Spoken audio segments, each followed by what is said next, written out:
శుభోదయం. అందరికీ స్వాగతం సుస్వాగతం అభినోదయ్ ఛానల్ కి. ఈ రోజు మనం కుటుంబ వ్యవస్థ వాటి లోటుపాట్లు చేపట్టవలసిన మార్పులు గురించి మాట్లాడుకుందాం. గొప్ప దేశానికి పునాది మంచి కుటుంబ వ్యవస్థ.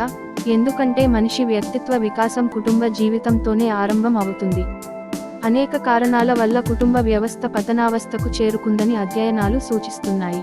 వాటిలో కొన్నిటిని మనం తెలుసుకునే ప్రయత్నం చేద్దాం. చిన్న చిన్న పొరపాట్లను కూడా సహించలేని అసహనం, అందరూ సమానమే అనే భావన పెరగడం, పిల్లలు పెద్దలు కూర్చుని మాట్లాడుకొనకపోవడం, ఎక్కువ సమయం టీవీ, ఫోన్లు, ఇతర నెట్ ప్రోగ్రాంలలో మునిగిపోవడం, చిన్న విషయాలకు అలిగి స్వంత వారితో కూడా దూరంగా ఉండటం, ఎవరో ఒకరి నోటి దురుసుతనం వల్ల కుటుంబం అంతా చెదిరిపోవడం, ఆర్థిక విషయాలను ఇంటి పెద్దలు సరిగా నిర్వహించలేకపోవడం, భార్యాభర్తలు తల్లిదండ్రులు తరచు గొడవలు పడుతుండడంతో పిల్లలకు పెళ్లిళ్ళు అంటే భయం కలుగుతుంది. పెళ్లి వద్దనుకునే స్థితికి వచ్చేశారు. ఆర్థిక స్థితిగతులు, వ్యత్యాసాలు, పోలికలు, ఇలా అనేక విషయాలు కుటుంబ వ్యవస్థని ప్రభావితం చేస్తున్నాయి.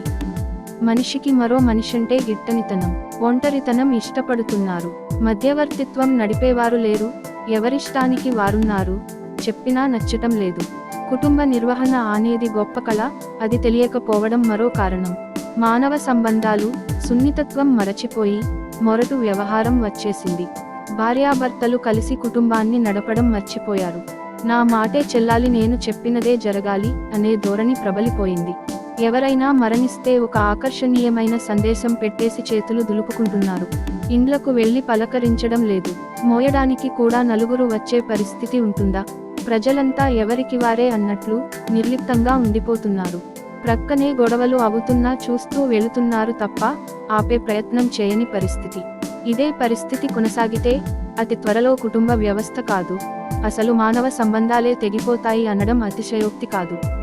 మనం మన కుటుంబ వ్యవస్థ విలువలను కాపాడుకుందాం, భావితరానికి స్ఫూర్తిగా నిలుద్దాం. మన వేటూరి సుందర్ రామ్మూర్తి గారు చెప్పినట్లుగా, మాటే మంత్రము, మనసే బంధము, ఈ మమతే ఈ సమతే మంగళవాద్యము, ఇది కళ్యాణం కమనీయం జీవితం. మంగళకరమైన కుటుంబ జీవితానికి తొలి మెట్టు మాట.